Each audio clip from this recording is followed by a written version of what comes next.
Cuando hablamos de la kenosis de Jesús o la kenosis de Cristo, estamos hablando de la encarnación de Jesús.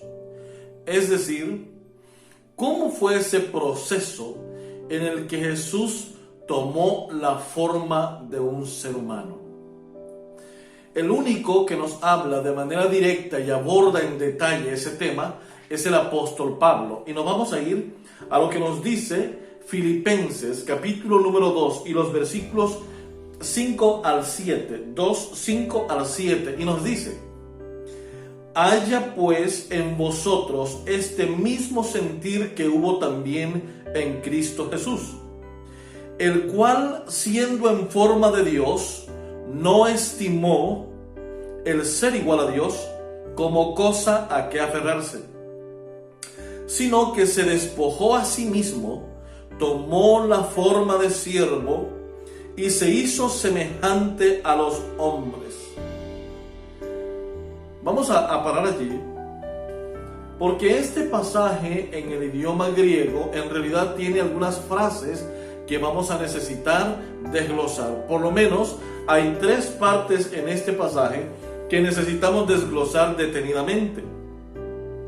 Las 3 partes serían estas: siendo en forma de Dios y se despojó a sí mismo, y la otra parte, tomando la forma de siervo. Esas son las 3 partes principales que contienen esta declaración, la cual en este estudio nos conviene abordar detenidamente para poder comprender cuál es ese escenario en el que Jesús se vació o se anonadó, o como popularmente lo llamamos, el efecto kenosis, el vaciarse a sí mismo, el despojarse a sí mismo. ¿De qué está hablando el apóstol Pablo cuando dice que Jesús se despojó a sí mismo? Pues bien, existen varias teorías, pero antes de eso yo quisiera abordar un poquito el tema de cómo es que el evangelio llega a Filipos y cómo es que Pablo introduce este evangelio. Sabemos que la epístola a los Filipenses es una de las epístolas que Pablo escribe mientras él está preso, probablemente en el tercer viaje o después del tercer viaje misionero desde Roma. Y es una de las principales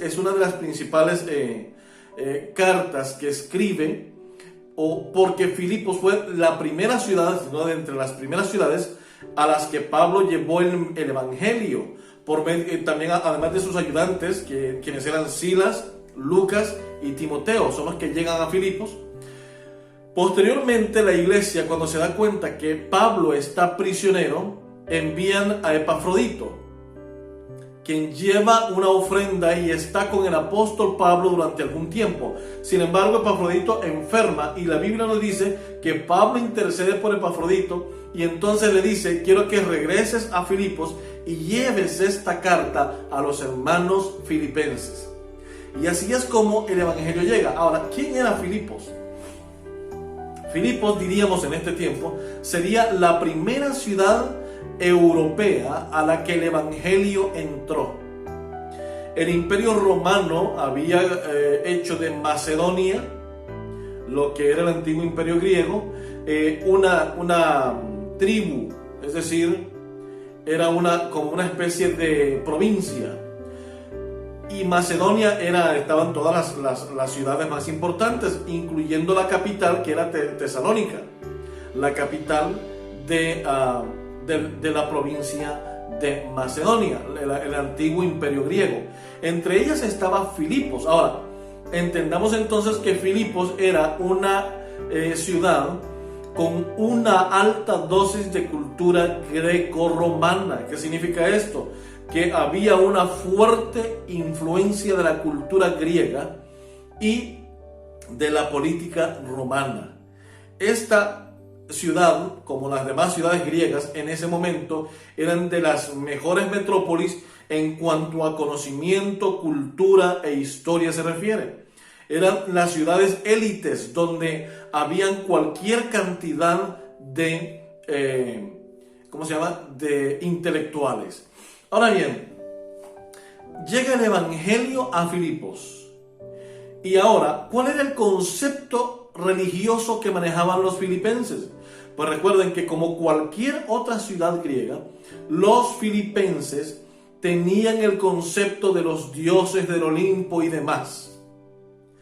Para ellos, Hércules, Zeus y la interacción con los seres humanos era de una especie en que los dioses del Olimpo esclavizaban al ser humano. Esa es la ideología griega, de la mitología griega. Los dioses siempre han querido esclavizar al ser humano. Si el ser humano no daba adoración a los dioses griegos, estos dioses griegos buscaban cómo destruir o, en el menor de los casos, esclavizar al ser humano. Ahora el apóstol Pablo lleva un evangelio diferente. Un evangelio en el que Dios no esclaviza, el verdadero Dios no esclaviza al ser humano, sino que al contrario, se hace uno como un ser humano para poder vivir y rescatar al ser humano que está en problemas, está en pecado, está en la situación insuperable humanamente hablando, y necesita urgentemente de la ayuda de un Salvador. Es así como Pablo introduce el evangelio diciéndoles: el Dios verdadero, el Dios del cielo, no quiere esclavizar al ser humano, al contrario, Él quiere hacerse uno con el ser humano, y eso fue lo que hizo Jesús. Se hizo uno como un hombre, un ser humano, para poder vivir la vida del ser humano y así pagar el precio que el ser humano debía pagar y rescatar la vida del ser humano que hasta ese momento estaba en condenación por el pecado. Y es aquí donde el apóstol Pablo utiliza la famosa palabra teológica de ekenosen o varias formas, o kenon o kenosis, más propiamente conocida como la kenosis. Más propiamente en el versículo número 7, donde el apóstol Pablo dice: sino que se despojó a sí mismo.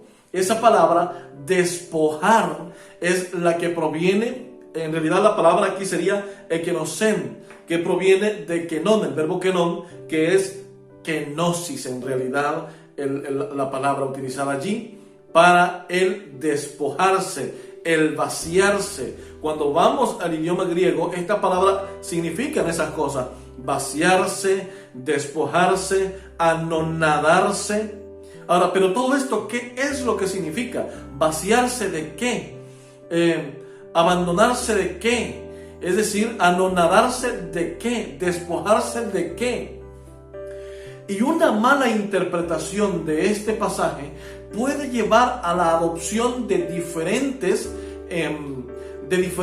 doctrinas que minimizan la naturaleza de Jesús y la colocan a un punto inferior del Dios mismo. Por ejemplo, yo quisiera mencionar algunas cosas aquí. Fíjense bien, este pasaje ha llevado a buscar la investigación acerca de cómo es la naturaleza de Jesús. Pablo en muchas partes del Nuevo Testamento llama a Jesús Dios. Sabemos que Juan en el capítulo 1 lo llama Dios y después en varios otros capítulos lo llama Dios.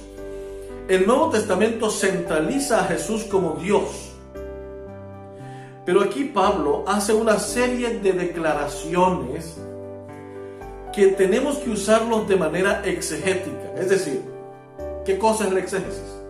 La exégesis es lo que estamos haciendo en este momento, intentando abordar el pasaje, abrirlo, escudriñarlo e intentar sacar del pasaje lo que el escritor originalmente quiso decir.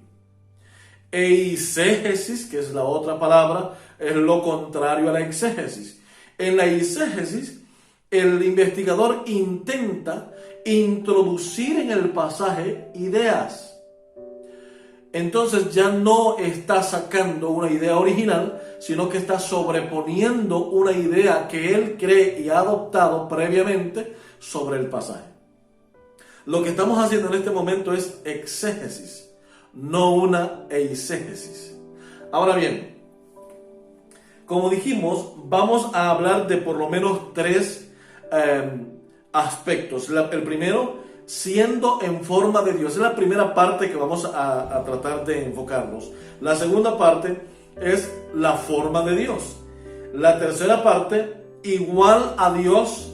Y la cuarta parte entonces sería hecho semejante a los hombres. Vamos primeramente a utilizar los términos que están a los extremos, los primeros y los últimos, y después vamos a abordar el tema central del pasaje, que sería la palabra kenosis. Primero, veamos la palabra siendo en forma de Dios. Aquí la palabra griega es uparjo, que significa siendo o existiendo originalmente. Ahora bien, ¿qué significa esto? Cuando Pablo dice siendo en forma de Dios o existiendo en forma de Dios, no lo está hablando en primera persona, sino que está hablando de que otro es originalmente en forma de Dios. Note que no dice llegó a ser igual a Dios o llegó a estar en forma de Dios. Dice existiendo, y este es un gerundio, es una acción continuada que no termina, una acción continuada hacia el pasado y una acción continuada hacia el futuro. En otras palabras, nunca hubo un tiempo en el que Jesús dejó de ser Dios y nunca llegará un momento en el que Jesús deje de ser Dios. Él tiene los atributos de Dios porque Él es verdaderamente Dios y es la manifestación de Dios. ¿Notamos esto? En otras palabras, Jesús no es la misma persona que Dios. Notemos esto, es la diferencia. Estamos hablando que la persona de Jesús tiene los atributos de Dios, tiene la naturaleza de Dios, es Dios, y de acuerdo al uso del gerundio de Pablo aquí, Jesús ha siempre existido como Dios, existiendo como Dios. No llegó a ser Dios, no llegó a ser igual a Dios, es existiendo en la forma de Dios. Ahora, esto nos lleva a la segunda parte, la forma de Dios. La palabra utilizada aquí en griego es morfé, que significa la expresión plena y verdadera del ser en cuestión. Es decir, la palabra formé es la palabra que implica una expresión certera, verdadera, de que el sujeto es completamente, es correctamente Dios. Noten aquí, en ningún momento el pasaje nos está diciendo que Jesús llegó a ser Dios. En ningún momento nos dice que Jesús llegó a ser igual a Dios. No, nos está hablando de una acción continua hacia el pasado, en el presente y en el futuro, siendo igual a Dios, existiendo en forma de Dios. Es decir, Pablo está muy seguro que Jesús es Dios. Es por esta razón que el pasaje, primero tenemos que descartar lo que el pasaje no dice. El pasaje en ningún momento está diciendo que Jesús no es Dios. ¿Noten eso? Ahora bien, hasta aquí vamos bien y todos los grupos de interpretaciones distintas acerca de la kenosis de Jesús va bien hasta aquí. El problema radica cuando ya comenzamos a llegar al centro del pasaje. Pero ahora vamos a ir primero al otro extremo. La tercera parte que quiero destacar aquí es igual a Dios. Es decir, como dije antes, Pablo no está hablando de la forma siempre. Dice que estaba en la forma de Dios igual a Dios. Interesante situación. Pablo no está diciendo en ningún momento, oiga esto, que Jesús sea la misma persona que Dios. Pablo está usando una igualdad en posición, es decir, está posicionándolo a la altura de Dios. Jesús es Dios. No significa que Jesús sea la misma persona que el Dios Padre de la que nos habla la Biblia, sino que Pablo está poniendo a Jesús en la misma posición de Dios, siendo Dios, teniendo los atributos de Dios y teniendo la naturaleza de Dios. Ahora bien, la forma de Dios, que ya hablamos acerca de una expresión máxima acerca de los atributos de Dios, y entonces aquí mismo podemos hablar de que Pablo no solamente está hablando de la posición de Jesús como Dios, sino también de la forma de Dios, y luego habla de la forma de siervo, y es aquí donde quería mencionar. El apóstol Pablo en esta declaración usa 2 veces la palabra formé. Una la utiliza para la forma de Dios, es decir, en sí mismo Pablo es Dios, Jesús es Dios. Y por otro lado, Pablo mismo dice que Jesús adopta la forma de siervo. La palabra siervo aquí es la palabra doulos en griego, que es la misma palabra para esclavo. En Romanos 1:1 aparece de nuevo la palabra doulos, refiriéndose a que Pablo se siente como esclavo y prisionero de Jesús, en el sentido de doulos, en el sentido de pertenencia a Jesús. Y aquí usa de nuevo el término doulos, en donde Pablo está diciendo que Jesús tomó la forma de doulos, de siervo, de esclavo. Ahora bien, estamos hablando entonces de que Jesús es Dios, es igual a Dios, ha existido, dice, existiendo en forma de Dios, siendo igual a Dios, y por otro lado, tiene la forma de Dios porque Él es Dios, pero siendo Dios, también tomó la forma de esclavo, la forma de siervo. Y cuando hablamos de la palabra formé, estamos hablando de los atributos, de las cualidades, de las características. Cuando habla con relación a Dios, Pablo está describiendo a Jesús como Dios, con los atributos divinos, con todo lo que corresponde a Dios, con la naturaleza de Dios. Pero cuando hablamos de formé aplicado a doulos, que es como esclavo, de nuevo aplica a las características, a los atributos de un esclavo, a las características de un esclavo, a las cualidades de un esclavo, a la naturaleza de un esclavo. Y Jesús, según Pablo, adopta la naturaleza de ese esclavo. Ahora bien, teniendo en cuenta, porque nos dice allí mismo la parte número 4, teniendo en cuenta estos 3 puntos anteriores, necesitamos entonces analizar la parte número 4, donde nos dice hecho semejante a los hombres.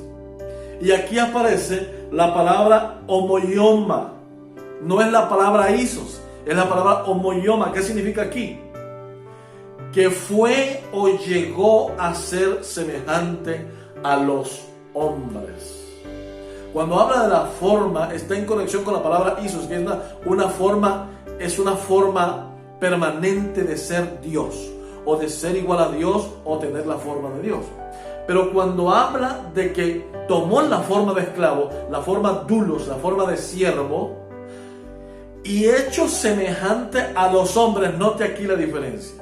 Cuando habla de Dios, dice existiendo, siendo, usando estos participios en gerundio, una forma continua, una acción nunca interrumpida de ser Dios. Pero cuando hablamos de ser semejante a los hombres, se usa la palabra homoioma, que significa llegó o fue hecho, llegó a ser semejante a los hombres. Esta sí es una acción pasada porque Pablo está escribiendo muchos años después de que Jesús había muerto, resucitado y ascendido al cielo. Por lo tanto, llegó a ser semejante a los hombres. Lo que Pablo está diciendo aquí es que tomó la forma de doulos, tomó la forma de esclavo, tomó la forma de siervo, adoptó los atributos de un ser humano, fue hecho, llegó a ser semejante a los hombres. Y es aquí donde viene entonces el centro de la palabra que hoy quisiera mencionar, que es la palabra kenosis. Se despojó a sí mismo. ¿De qué se despojó? ¿De qué se anonadó? ¿De qué se vació Jesús? Para muchos, dicho sea el doctor, olvido su nombre que lo tengo acá, por acá lo tengo. El doctor Núñez, un chileno, un especialista en estas partes de la Biblia, él explica. Y él dice que en la teología moderna se han dividido los atributos de Dios en dos partes. Número uno, los atributos divinos, perdón, los atributos naturales de la divinidad de Jesús. ¿Cuáles son esos atributos naturales? Es la omnisapiencia, la omnisciencia y la omnipotencia.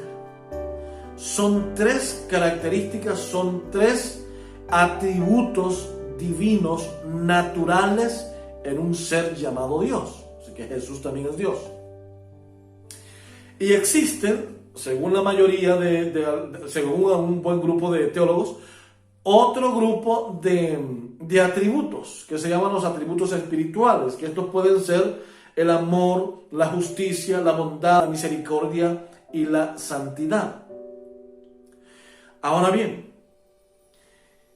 para muchos el vaciarse de Jesús representa el hecho de renunciar a su omnipotencia, a su omnisciencia y a su omnisapiencia. Y citan parte del Nuevo Testamento para poder argumentar que Jesús tuvo que renunciar en el cielo a esos atributos divinos naturales.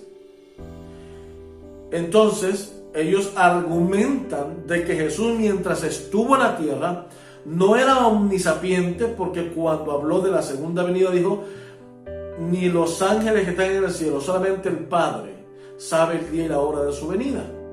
Aparentemente él se limita a decir que no conoce la fecha de su segundo regreso. Luego, la omnipresencia. Jesús no podía estar en un lado y en otro lado a la misma vez, como se espera que en su omnipresencia Dios esté. Y por otro lado, la omnipotencia. Jesús no se presentó como un todopoderoso, ni con gloria majestuosa. Y estos argumentos para muchos significa que el vaciarse de Jesús, según lo que dice Pablo en Filipenses 2, 5 al 7, fue la renuncia a los atributos naturales como la omnisapiencia, omnipotencia y omnipresencia de Jesús al adoptar la forma humana. Pero entonces nos encontramos con un enorme problema.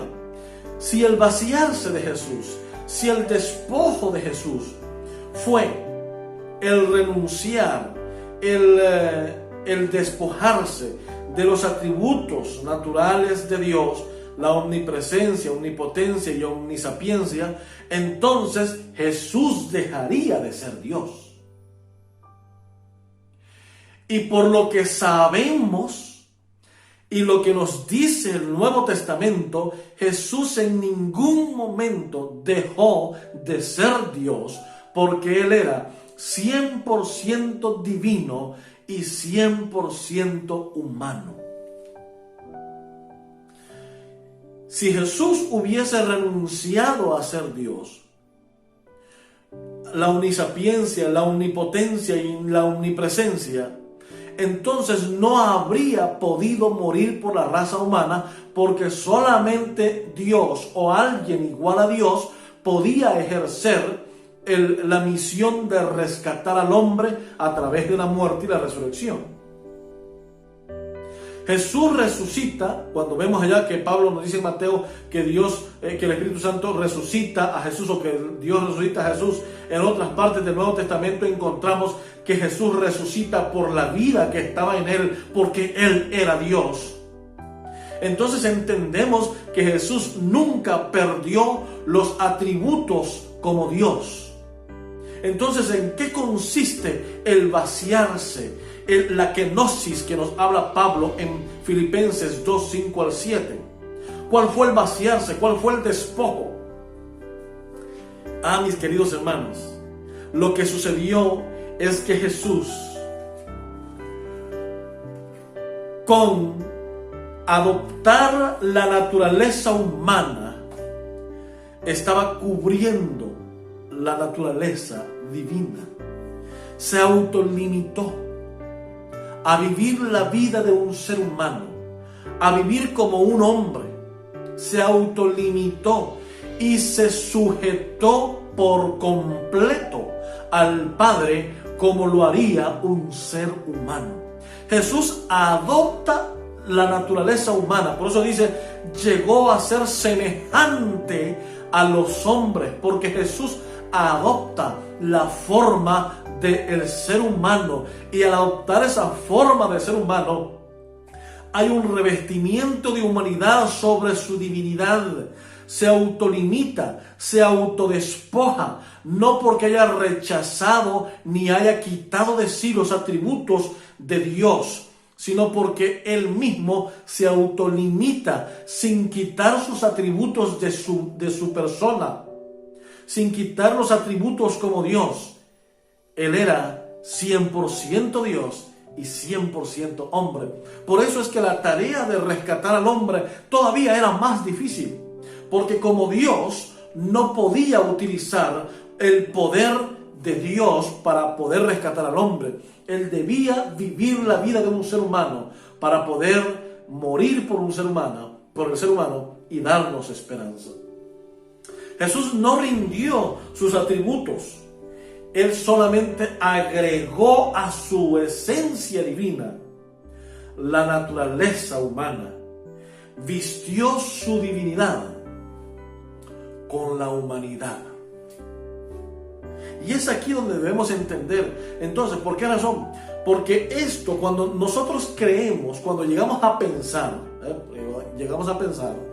que Jesús rechazó y quitó de sí mismo la omnipresencia, la omnisapiencia y la omnipotencia, entonces estamos dando cabida a las doctrinas de que Jesús es menor que Dios, que Jesús no es Dios sino un hombre. Y eso no es lo que nos enseña la Biblia en su palabra. La kenosis no es una renuncia a sus atributos divinos como Dios. La kenosis es la adopción de la naturaleza humana y revestimiento de la naturaleza divina con la naturaleza humana para vivir la vida humana como hombre y darnos el rescate. Por esa razón es que cuando Jesús ha muerto y la tumba está sellada y los ángeles del diablo están rodeando la tierra, el ángel que viene no lo viene a resucitar. A veces lo hemos mal comprendido. El ángel que viene a decirle que es el momento de levantarse de la tumba. Y Jesús se levanta en ese momento, no porque alguien le haya dado vida, sino porque en él había vida. Y lo primero que se levanta y dice es: yo soy la resurrección y la vida. Jesús había cumplido fielmente su misión. Había muerto la muerte del hombre, sin pecado, con la naturaleza humana, pero sin pecado. Murió por nosotros, por nuestros pecados. Y al llegar el momento de la resurrección, se levantó de la tumba por la vida que estaba en él, porque él es Dios. Se levantó en la mañana de la resurrección para darnos esperanza, para recordarnos que Él es un Dios de compasión, para recordarnos que su Padre y Él comparten su naturaleza divina, para recordarnos que el Espíritu Santo nos lleva a toda verdad y al arrepentimiento, para hacernos recordar que solamente adoptando y agarrándonos de su naturaleza divina en nuestra naturaleza humana, podemos vencer al enemigo. Qué hermoso es saber, mis queridos hermanos, que Jesús lo dio todo. Se entregó a sí mismo, despojándose de todo el homenaje que los ángeles le pudieran hacer en el cielo, despojándose de su gloria en el cielo, de su trono en el cielo, para poder adoptar la naturaleza humana y revestir su naturaleza divina como uno de nosotros. Y así nacer como un niño inocente, como un ser humano cualquiera, vivir la vida de un ser humano cualquiera, morir como cualquier ser humano y pagar la deuda que nosotros teníamos. Y al pagar esa deuda, resucitar de la tumba y con esa resurrección traernos la esperanza que hoy tú y yo necesitamos. Es el momento para que le demos gracias a Dios por el hermoso regalo de la salvación, por el hermoso regalo que nos dio por medio de Jesús, que no escatimó existiendo como Dios y estando en la forma de Dios a algo como a qué aferrarse, sino que se despojó a sí mismo y dijo: voy a adoptar la forma de uno de ellos, voy a adoptar la forma de un esclavo sometido al pecado, pero sin pecado, para morir por el pecado de ellos, para pagar la deuda de ellos y para darles la vida que les fue arrebatada. Es el momento para que pensemos en Jesús como nuestro hermano, pero también como nuestro amigo, además como nuestro Salvador, nuestro Redentor y nuestro Dios, que sigue ahora estando en la forma de Dios, existiendo en la forma de Dios, a quien el Padre comisionó para que nos trajera esperanza y vida a este mundo tan complicado cada día más. Quiero hacerte la invitación para que nunca dejes de creer en la Biblia, ni dejes de estudiar su palabra. Porque para muchos, este pasaje dice que Jesús no es Dios. Para muchos, este pasaje minimiza a Jesús. Sin embargo, Jesús murió por nosotros. Y si Jesús no hubiese existido en forma de Dios y no hubiese llegado a ser semejante a los hombres, Jesús no hubiese calificado para ser nuestro Salvador y Redentor. Hoy alabemos y glorifiquemos el nombre de Dios, porque su misericordia es para siempre. Así como ilimitado es su poder, su omnipotencia, su omnipresencia y su omnisapiencia. Así como es ilimitado, así de ilimitada es su gracia. Y hoy nos invita a que lo busquemos de todo nuestro corazón, renunciando a la vida de pecado, aceptando la muerte de Cristo y viviendo y glorificando su nombre para siempre. Que Dios te bendiga y te espero ver en el próximo estudio. No te lo pierdas.